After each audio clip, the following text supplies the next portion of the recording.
ጾም ለሚሽር ሰው የትም ዓለም አይመቸውም። ዓለም ሁሉ ለሱ እሾህ ትሆንበታለች። የትም ተቀምጦ ተመችቶት አይቀመጥም፣ ተመችቶት አይተኛም፣ ተመችቶት አይውልም፣ ተመችቶት አያድርም ማለት ነው። ስለዚህ የነካው ሁሉ እሾህ የሚሆንበት የትም ሂዶ ተሰዶ የሚመጣ ማለት ነው። ስለዚህ ምድር እሾህ ታብቅልብህ ማለት መሬት አትመችህ ማለት ነው። ይሄው ለአዳምና ለልጆቹ ዛሬ መሬት የማትመች ሆናለች።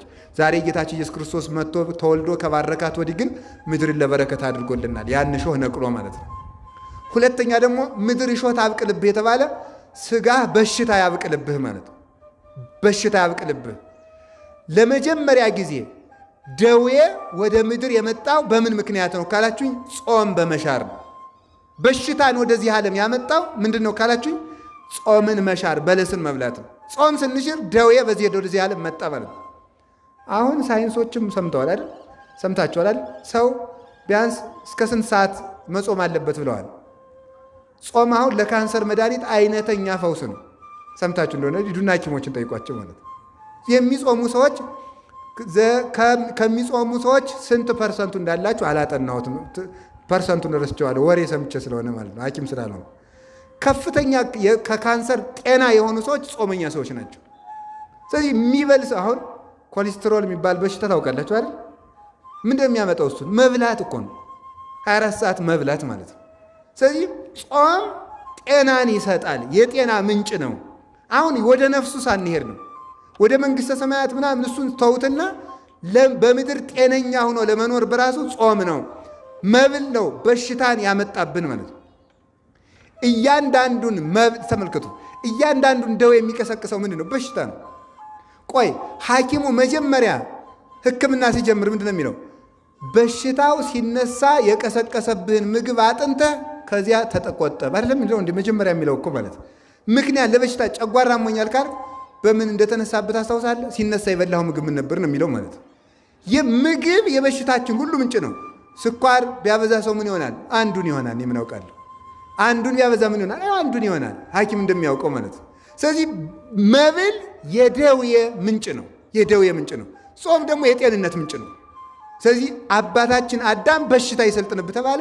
ይኸው ራስ ፍልጠት፣ ሆድ ቁርጠት በበሽታ ምክንያት የመጣ ነው ማለት ነው። በጾም መሻር ምክንያት የመጣ ነው። ሌላው ደግሞ ምንድን ነው? ፍቶታት እኩያት ኃጣው እርኩሳት ይሰልጥኑብህ ማለት ነው። እሾህ ይብቀልብህ የተባለው ሶስተኛው ጾምን በመሻር ያበቀልነው እሾህ ምንድን ነው? አንደኛው ተመልከቱ፣ ምን ሆነ? ደዌ ሆነ ማለት ነው። እንደገና ደግሞ በምድር ላይ ስደተኛ መሆን፣ ይሄንም ጾም መሻር ያመጣው ነው።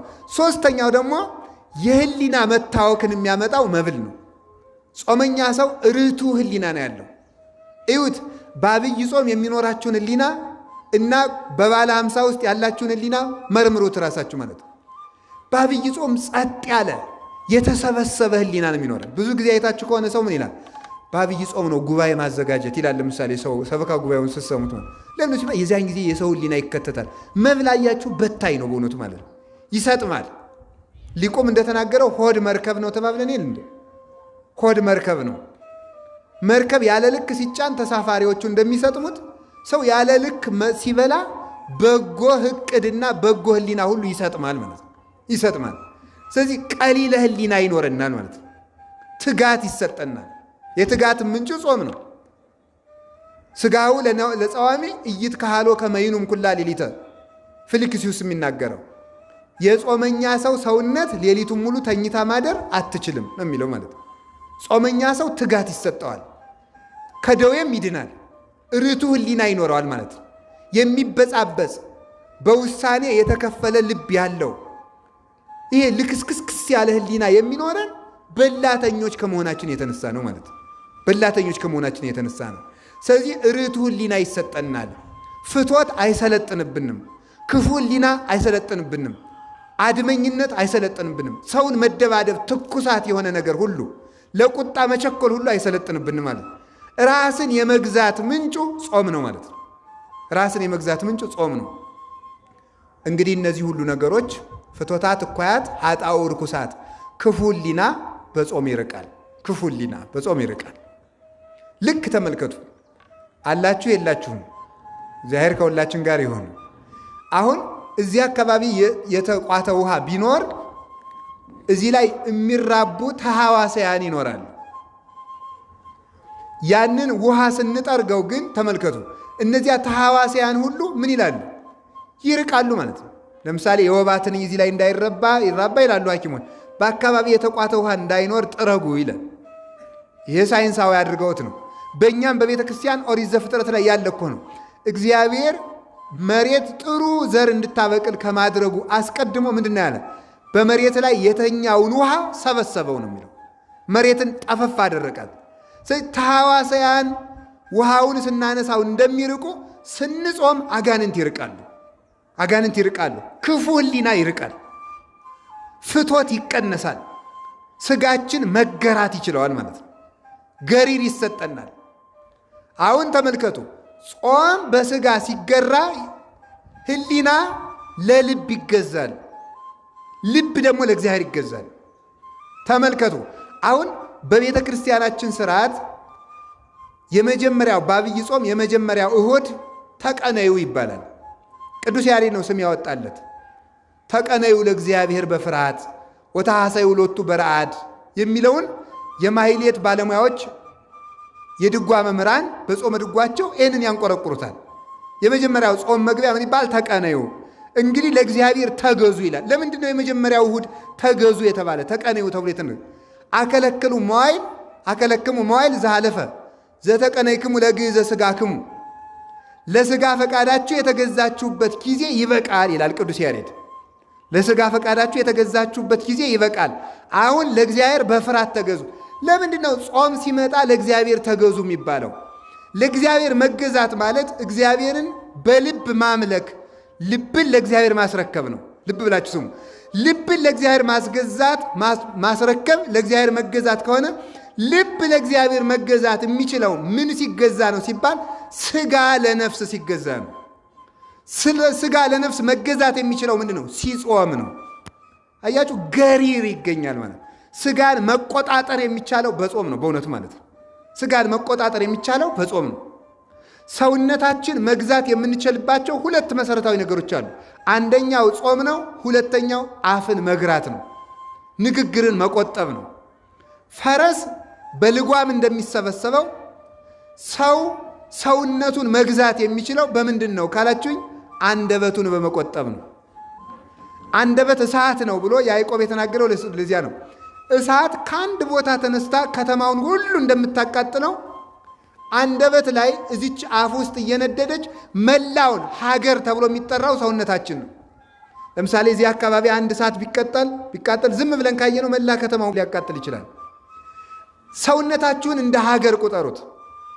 እንደ ሀገር ከቆጠር ነው አንድ ቦታ የጫርናት እሳት መላ ሀገር እንደምታቃጥለው አፋችን ውስጥ የምትነደው አንደበታችን መላ ሰውነታችን በሙሉ ታነደዋለች በኃጢአት ማለት። መብልም እንደሱ ነው ማለት ነው። ስለዚህ መብል ስንቀንስ ሥጋ ለነፍስ መገዛት ይችላል። ራስን የመግዛት እግዚአብሔርን የማምለክ ምንጩ ጾም ነው ማለት ነው። ራስን የመግዛትና እግዚአብሔር የማምለክ ምንጩ ጾመኛ ሰው በእውነቱ ከዝሙት መቆጠብ ይችላል፣ ከስድብ መቆጠብ ይችላል፣ ከመግደል መቆጠብ ይችላል፣ ከመደንፋት፣ ከኩራት፣ ከትዕቢት፣ ከማን አለብኝነት እኔ እበልጣለሁ ከማለት ከዚህ ሁሉ የሚሰበስበን ጾም ነው። ስለዚህ ጾም የዚህ ሁሉ ምልክት ነው ማለት ነው። አላችሁን? የላችሁም? እግዚአብሔር ከሁላችን ጋር ይሁን። ሌላው ጾም የፍቅር ምልክት ነው። ጾም የፍቅር ምልክት ነው። እንዴት ነው ጾም የፍቅር ምልክት የሚሆነው? አሁንም ወስዳችሁ ወደ አዳምና ወደ ሔዋን ነው ወስዳችሁ። እግዚአብሔር አዳምን መጀመሪያ ፈጥሮ ከዚህ እንጨት እንዳትበላ ያለው ለምንድን ነው? እግዚአብሔር እኮ በገነት አዳምን ከከለከለው እጽዋት ለአዳም የፈቀደው እጽዋት ይበዛል ነው በመጽሐፍ ቅዱስ የተነገረን። እግዚአብሔር ለአዳም በጣም ብዙ ሺህ እጽዋትን ሰጥቶ አንድ እንጨት ብቻ ከለከለው። ለምንድን ነው ተብሎ ሲነገር ያችን እንጨት የማይበላት አዳም እግዚአብሔርን በመውደዱ ምክንያት ነው። ያችን እንጨት ሲበላ ግን ከእግዚአብሔር ይልቅ ይችን እንጨት እመርጣለሁ ማለት ነው። በመብል ምክንያት ከእግዚአብሔር ጋር ተጣላ ማለት ነው። እግዚአብሔርን መናቅ፣ እግዚአብሔርን አለማክበር፣ እግዚአብሔርን መጥላት ነው ያችን መብላት። ምክንያቱም እኔን ማክበርክን የማውቀው ይችን በለስ ካልበላህ ነው። እኔን መውደድክን የማውቀው ይችን በለስ ካልበላህ ነው ብሎ ነው እግዚአብሔር ያችን እንጨት የሰጠው። ሲበላ ናቀኝ ብሎ አንተንም ንቄሃለሁ፣ አጋንንት እንዲሳለቁብህ፣ በመንጸፈ ደይን እንድትወድቅ፣ በግራ አጋንንት እንድትጠቀጠቅ አረጋለሁ። አንተ እኔን በአንዲት እንጨት እንዳላከበርከኝ እኔም አንተን ሰማይና ምድርን የምትገዛ የሰማይ አዕዋፍን የምድር አራዊትን እንድትገዛ የፍጥረት ንጉሥ አርጌ ሾሜ ነበር። አሁን ግን ንቄ የአጋንንት መሳለቂያ አረጋለሁ አለው እግዚአብሔር። ስለዚህ ተመልከቱ፣ ጾም እግዚአብሔርን የማክበር ምልክት ነው። ጾም እግዚአብሔርን የመውደድ ምልክት ነው። በጾም ጊዜ ግን የጾም ሰዓትን ሽሮ እንጀራ መብላት ማለት ከእግዚአብሔር ይልቅ ይህ እንጀራ ይሻለኛል ማለት ነው። ከእግዚአብሔር ይልቅ ይህ መጠጥ ይሻለኛል ማለት ነው። እግዚአብሔርና መብል ለውድድር ቀርበውልን መብልን መምረጣችን ማለት ነው። ጾምን መሻር ማለት እንደሱ ነው። ስለዚህ የፍቅር ምልክት ነው። እግዚአብሔርን የመውደድ ምልክት ስለሆነ ጾም እንዲያውኖ ተሰጥቷል ማለት ነው። የአዳም አካል በሞት እንዲፈርስ የተፈረደበት እሱ የእግዚአብሔርን ፍቅር ስላፈረሰ ነው። የአዳም አካል የፈረሰው እሱ የእግዚአብሔርን ፍቅር ሲያፈርስ ነው። የእግዚአብሔርን ፍቅር አፍርሶ አንዲት እንጨት ሲበላ እግዚአብሔር ደግሞ እንግዲያማ አንተ የኔን ፍቅር ካፈረስክ እኔም ያንተን አካል በሞት አፈርሰዋለሁ እና አፈረሰው። መሬት ነበርክ እንደ መሬት ፍረስ አለው፣ አፈረሰው ማለት ነው። ስለዚህ አዳም እንዲሞት የተደረገው በምን ምክንያት ነው ካላችሁ ጾምን በመሻር ነው። የእግዚአብሔርን ፍቅር በማፍረስ ነው። የእግዚአብሔርን ፍቅር ሲያፈርስ የእሱ አካል በሞት ፈረሰ። አዳም የእግዚአብሔርን ፍቅር በምን አፈረሰ ስትሉ ጾምን በመሻር ነው። ዛሬ ሰዎች ሁሉ የሚቀሰፉበት ምክንያት ጾም ስለፈረሰ ነው። የእግዚአብሔርን ፍቅር ስላፈረስን ነው። የእግዚአብሔር ፍቅር ከሚፈርስባቸው መንገዶች አንዱ ጾሙን መሻር ነው። መጾም ደግሞ እግዚአብሔርን የመውደድ ምልክት ነው። ለዚህ ነው መድኃኔ ዓለም ስራ ሲጀምር በጾም የጀመረበት ምክንያት። አዳም ሲሞት በመብል ምክንያት ሞት እንደጀመረ መድኃኔ ዓለም የሕይወት ትምህርትን ከመጀመሩ በፊት በጾም ጀመረ ማለት ነው። በመብል ምክንያት የተጀመረውን ሞት በጾም ማፍረስ ለመጀመር ክርስቶስ ምን አደረገ? በጾም ስራውን ጀመረ ማለት ነው። ስለዚህ ጾምን ጾሞ የጀመረበት ምክንያት አዳም በመብል ምክንያት ያመጣውን ሞት ለማፍረስ ነው። ለምሳሌ ጌታችን የጾመው ስንት ቀን ነው? 40 ቀን ነው። 40ን ተመልከቱ። ስታካፍሉት ለ5 ስታካፍሉት ምን ይደርሰዋል? 8 4 የሥጋ ጠባይ ያለን 5 የነፍስ 8ቱን ቀን ለመካስ ነው። 8ቱን ቀን ለእሳት ጠባይ፣ 8ቱን ቀን ለውሃ ጠባይ፣ 8ቱን ቀን ለነፋስ ጠባይ፣ 8ቱን ቀን ለመሬት ጠባይ፣ 8ቱን ቀን ለነፍስ ጠባይ 8 ቀን ካሰና ያንን ተስገብግበን በልተን በመጎምጀት ያመጣነውን ሞት አፈረሰልን ማለት። እንደገና ደግሞ ይተረጉሙታል አባቶቻችን 10 ለአራቱ ባህሪያት 10 ፍጹም ነው፣ 10 ፍጹም ነው። 40 ቀን የጾመው 10ን ቀን ካሳ ለማድረግ ነው። ስለዚህ ክርስቶስ ለእኛ ካሰልን፣ ክርስቶስ የእኛ ቤዛችን ነው የምንለው አንዱ የካሰልን በመብል ያመጣነውን ዕዳ በጾም ስለካሰልን ነው። የድህነት መጀመሪያው ጾም ነው ማለት ነው። የድህነት መጀመሪያው ጾም ነው። ሞት በመብል ተጀምሯል፣ ድህነት በጾም ተጀምሯል ማለት ነው። ሞት የተጀመረው በሆድ ነው። ሕይወት የተጀመረው በጾም ነው። ይህንን ለማድረግ ነው። እንዲያውም ጌታ እንዲህ ብሏል እኮ ኦሪት ዘፍጥረት ምዕራፍ 2 ቁጥር 17 ላይ ተመልከቱ። እስመ በጊዜ ትበሉ እምኔሁ ይላል። ተመልከቱ። አሚሃ ሞተ ትመውቱ፣ ከዚህ እንጨት በበላችሁ ቀን ትሞታላችሁ። ኦሪት ዘፍጥረት ምዕራፍ 2 ቁጥር 17 ላይ ከዚህ እንጨት በበላችሁ ቀን ትሞታላችሁ። ሰው ሞትን የሚጠራው ጾም ማፍረስ የጀመረለት ነው። የጾምን ሕግ ሲያፈርስ፣ የጾምን ሰዓት ሲያፈርስ፣ ሰው በጾም የተከለከለውን መብላት ሲጀምር ሞትን እባክህን ዛሬ መጥተህ ከኔ ቤት እደር ብሎ ሞትን እየጠራው ነው። ሰው ሞትን መጥራት የሚጀምረው ጾም በማፍረስ ነው። ስለዚህ በበላችሁ ቀን ትሞታላችሁ።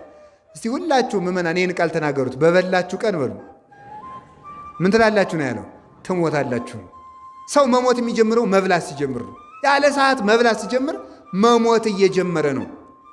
ዓርብ ረቡዕን ቀንሷት በ7 ሰዓት ብሉ፣ በ5 ሰዓት ብሉ ሲያሰኛችሁ ሞት እየጀመርኩ ነው ማለት አለባችሁ።